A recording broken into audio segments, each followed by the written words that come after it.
Yes, we are here again. Um, it is yet another beautiful episode, Yeah. and we're happy that we have you here in the studio. Thank you. Um, Before we go on to the main question for today, Okay. we would like to know.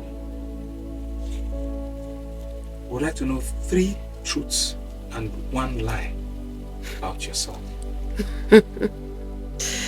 Okay. Three truths, one lie. Yes.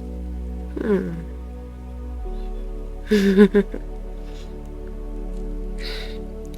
I am from Zangon Kataf, Kaduna. I got my first car at the age of 14. Okay. I studied herbal medicine at the University of Minnesota, USA. I have a 19-year-old son. A 19-year-old son. Yes. Okay, that's interesting. And that I'm very suspicious about that one. I suspect that might be the lie. We'll do our investigation and then we'll get back to you on that. Okay. All right. We'll dive in to the main question. Okay. And it is, from your experience as a certified alternative remedy therapist, Okay. what would you say are the side effects of prolonged exposure to chronic recurring infections? Oh, this is a deep question, and I'll try as much as possible to answer. Okay, let's start with emotional stress.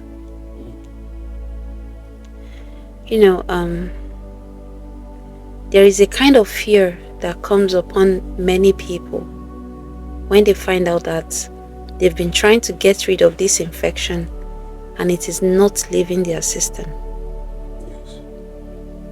There is a kind of stress that also comes with managing that same infection, getting medication, doing researches, asking questions, calling people.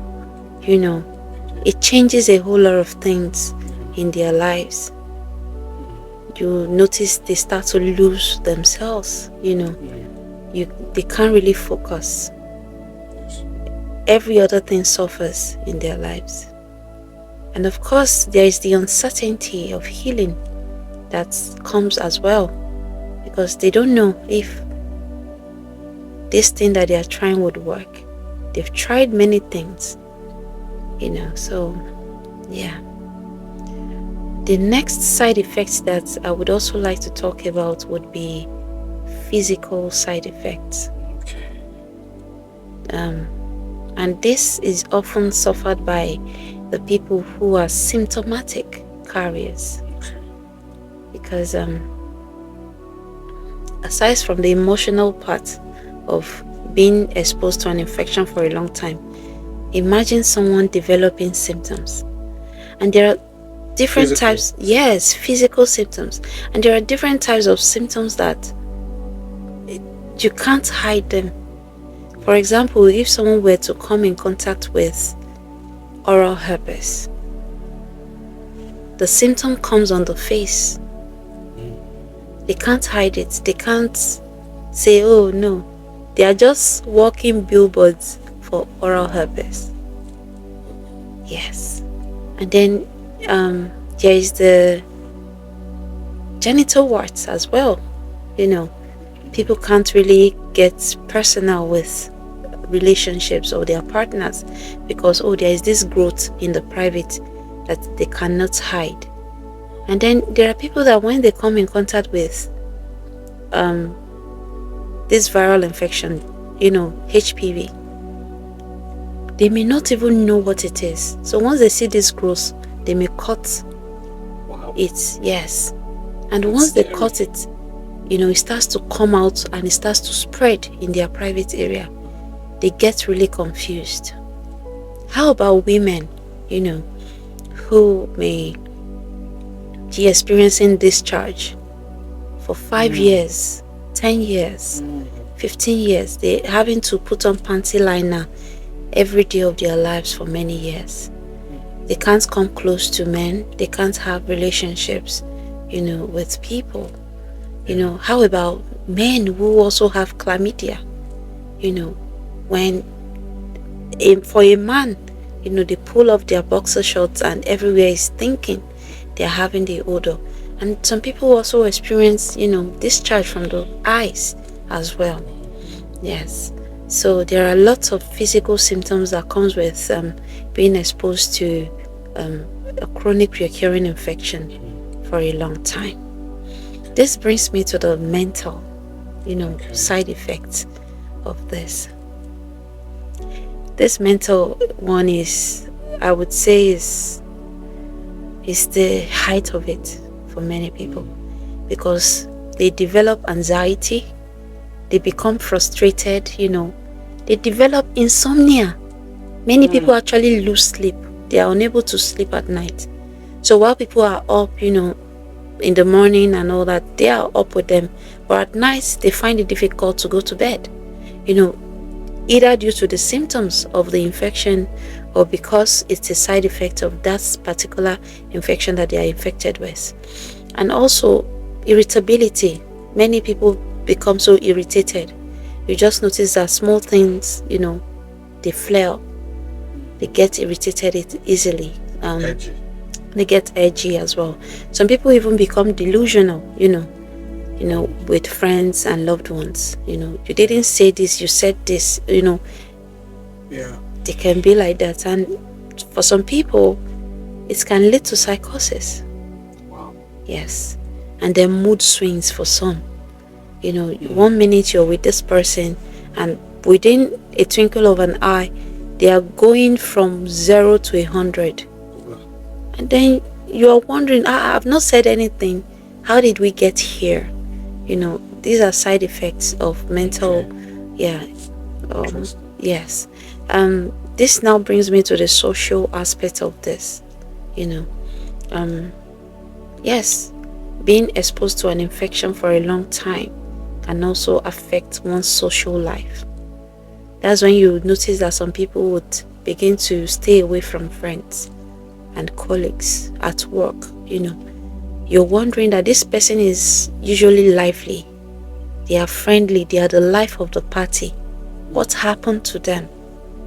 They can't really tell the world that this is what I am going through because of the stigma. So they have to keep everything to themselves. And then some people also experience loss of weight, when they are fighting a kind of infection.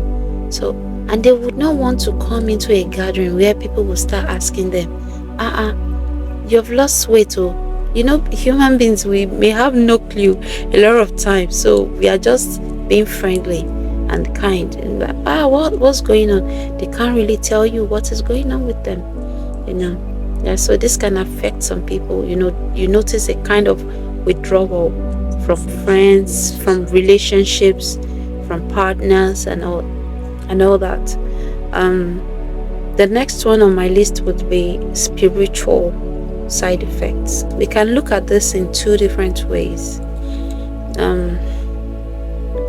There are people who may be very close to God. They are devoted in their faith, but then they've been trying to get rid of this infection for a long time. They've taken different medication, they've talked to people, they've done what they feel is right, and some would have even given testimonies when the infection left the last time. But here it is again on their skin, in their bodies. Their test result is saying it is back.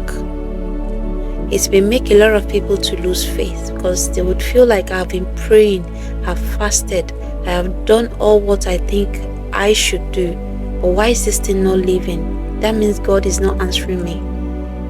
He's abandoned me. So it may make them to lose faith.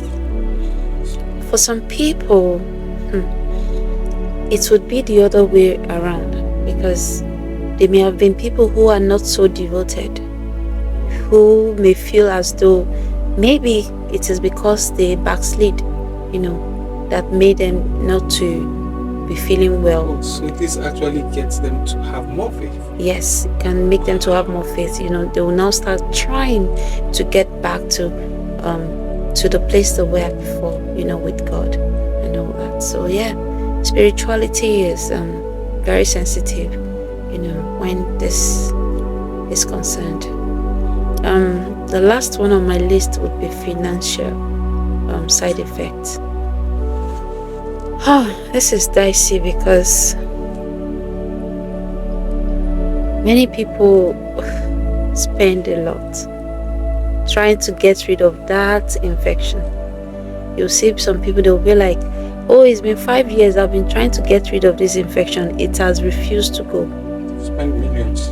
Some people will say millions, actually. Yes, they spent millions, and some would have even infected their loved ones too. So they find themselves spending and spending. And a lot of times, when people come in contact with these infections, they don't do the right thing, because this is Nigeria. Many people are not so educated about these things. So once they find out that, they're having symptoms, they want the symptoms to go. They don't care to know what the cause is. So, let me just go and self-medicate. They buy antibiotic medication. For some people, it is to buy herbal concoction from that woman by the roadside. They've spent 2,000, 20,000, 5,000 for a long time, until the thing keeps coming and going, and they now say, okay, let me seek a different opinion. Then they would encourage them to go and carry out tests. By the time they find out, this is what it is, they may have to buy the right remedy or the right medication, which may be quite expensive, And of course, there are certain strains of HPV, that people may get infected with, that doctors would advise people to try and get themselves vaccinated. And getting vaccination for HPV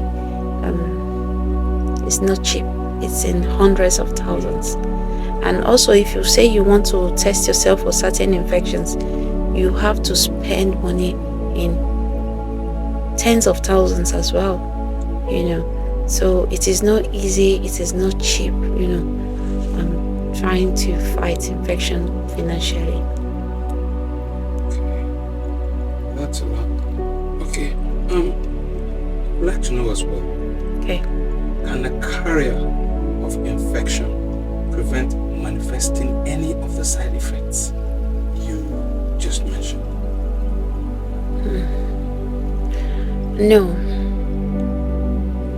You can't prevent manifesting any of them. You're bound to manifest at least. Yes, as long as you're infected with an infection. But my advice is that once you find out that you're infected, don't cut corners. Try to find out what is wrong with you and do the right things. Try to get the proper remedy for yourself. The problem a lot of times for most people is that they don't really care. We are used to our bodies fighting away infections for us. 1 minute you have this cut, the next minute it is healed. We assume that our immune system would always be there to protect us. Meanwhile, we are not even considering our immune system, from the food that we are eating to our lifestyle, to the kind of people that we bring to our bed at night, So it is important that for you not to find yourself going through any of these side effects of battling with chronic recurring infection, try your best to find out what you have immediately you notice a symptom. And of course, if you're someone who shares different partners, it is important for you to at least every 3 months visit the laboratory, do your blood work, let them know what is wrong, let them tell you, what is wrong with you or what may be going on in your body. That way you have the opportunity of holding the bull by the horn. Fantastic. All right. Yeah, we want to say a big thank you to our STI